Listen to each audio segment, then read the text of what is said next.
पश्चिम बंगाल के कोलकाता कांड में दिल और दिमाग को हिला देने वाले खुलासे हो रहे हैं, जिनके बारे में कभी किसी ने सोचा भी नहीं था। अभी तक ये मामला सिर्फ दुष्कर्म और हत्या का नजर आ रहा था, लेकिन जैसे जैसे सीबीआई इसकी जांच में आगे बढ़ रही है, वो खुद ही हैरान हो रही है कि आखिर इस पूरे कांड के पीछे का असली मास्टरमाइंड है कौन। क्या किसी बड़ी मछली को बचाने के लिए तो नहीं क्राइम सीन पर हमला करवाया गया था? तो चलिए बिना देरी किए आपको बताते हैं कोलकाता कांड के वो खुलासे जिसे सुनकर आप भी अपना माथा पकड़ लेंगे। नमस्कार, मैं हूं परवीन शेख और आप देख रहे हैं हमारा खास शो टर्निंग पॉइंट। कोलकाता कांड में खुलासे से हैरान सीबीआई के रडार पर 4 मेडिकल के छात्र। मृतका के पिता ने खोला सबसे बड़ा राज। अस्पताल को लेकर सीबीआई का खुलासा। कोलकाता के आरजीकर मेडिकल कॉलेज में 9 अगस्त को ट्रेनी डॉक्टर के मामले में चौंकाने वाला खुलासा हुआ है, जिसने सबको हिलाकर रख दिया है। सीबीआई को अब तक की जांच और डॉक्टर के सहपाठियों के बयानों से पता चला है कि ये मामला तो कुछ और ही कहानी बयां कर रहा है।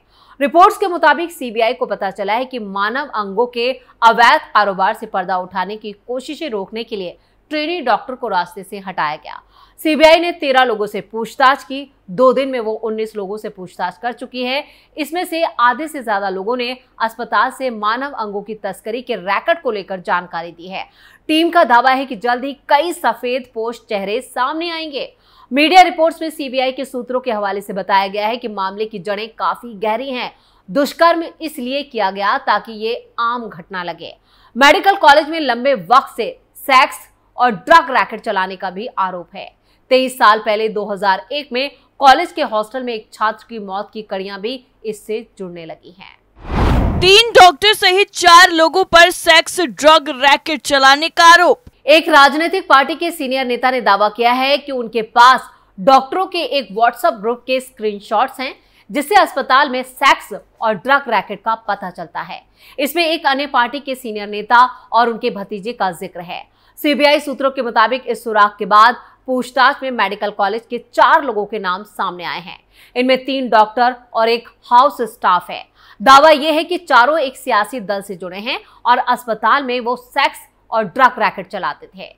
सीबीआई अधिकारी बताते हैं कि पुख्ता सबूत जुटाए जा रहे हैं। सूत्रों के मुताबिक आरजीकर मेडिकल कॉलेज और अस्पताल में मेडिकल कचरे के निपटान और कुछ दवा और सामान की सप्लाई का काम प्रबंधन के करीबी को मिला था, लेकिन शर्त के मुताबिक सप्लाई नहीं की जा रही थी। पीड़ित को इसकी भनक थी। अंदेशा है कि यह भी हत्या की एक वजह हो सकती है। अस्पताल के एक डॉक्टर का दावा है कि पीड़ित ने इसके पहले भी स्वास्थ्य भवन में इसकी शिकायत की थी। हालांकि आरोपियों के रसूखदार होने की वजह से कार्रवाई नहीं हुई। ट्रेनी डॉक्टर सबूतों के साथ सोशल मीडिया पर पूरे मामले के खुलासे की योजना बना रही थी। 9 अगस्त को मेडिकल कॉलेज के सेमिनार हॉल में ट्रेनी डॉक्टर की बॉडी मिली थी और पोस्टमार्टम रिपोर्ट में रेप की पुष्टि हुई। रिपोर्ट के मुताबिक उनके प्राइवेट पार्ट्स पर गहरा घाव था। गला घोटने से थायराइड की कर्टिकल टूट गई। पेट, होंठ, उंगलियों और बाएं पैर पर चोट के निशान हैं। उनके चेहरे पर इतनी ताकत से मारा गया कि चश्मे का कांच टूटकर आंख में घुस गया। और इस केस में संजय रॉय नाम का एक आरोपी गिरफ्तार हुआ। वो कोलकाता पुलिस में सिविक वॉलंटियर था। घटना में पूरा विभाग शामिल।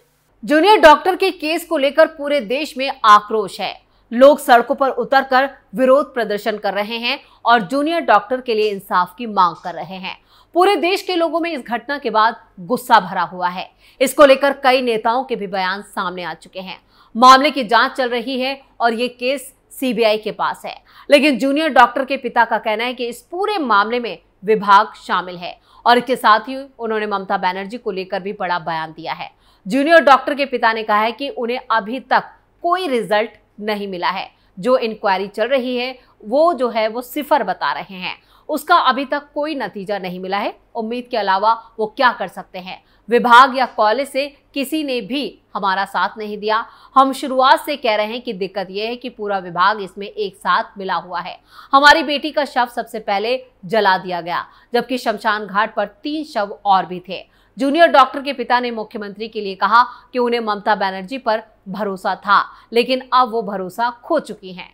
उन्होंने कहा कि मुख्यमंत्री पीड़ित परिवार को न्याय दिलाने के लिए कुछ नहीं कर रही हैं। वो सड़क पर उतरकर न्याय दिलाने की बात करती हैं, लेकिन आम आदमी जब न्याय मांगता है तो तो उसे बंद करने की कोशिश हो रही है। ये सब क्या बात है?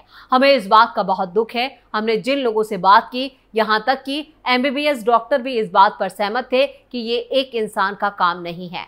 जूनियर डॉक्टर के पिता को लगता था कि उनकी बेटी अपने वर्क प्लेस पर सुरक्षित रहेगी। उन्होंने कहा कि उन्होंने उसके लिए एक कार खरीदी थी ताकि वो सुरक्षित हॉस्पिटल पहुंच सके, लेकिन उन्हें यह नहीं पता था कि उन्होंने रास्ते के लिए तो कार खरीदी थी, लेकिन हैवान तो हॉस्पिटल में मौजूद थे जिन्होंने उनकी बेटी की बेरहमी से जान ले ली। स्टूडेंट्स का दावा, डेड बॉडी से भी अंग निकाले जाते थे। कॉलेज के छात्रों ने पूर्व प्रिंसिपल संदीप घोष पर भी गंभीर आरोप लगाए हैं।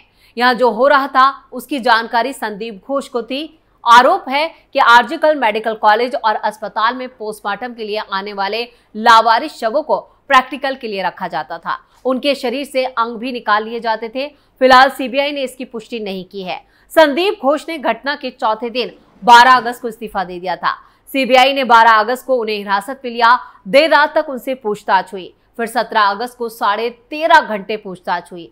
सीबीआई ने बताया कि उन्होंने पूर्व प्रिंसिपल से कई सवाल पूछे, जैसे वो 8 से 9 अगस्त की रात कहां थे, जब डॉक्टर का रेप मर्डर हुआ, उन्हें घटना की जानकारी किसने दी और खबर मिलने के बाद उनकी पहली प्रतिक्रिया क्या थी। संदीप घोष से पूछा गया कि उन्होंने पीड़ित के परिवार को घटना की जानकारी देने का निर्देश किसे दिया और पुलिस से कैसे और किसने संपर्क किया। सीबीआई ने बताया कि घोष को सवालों के जवाब देते हुए उलझ गए थे।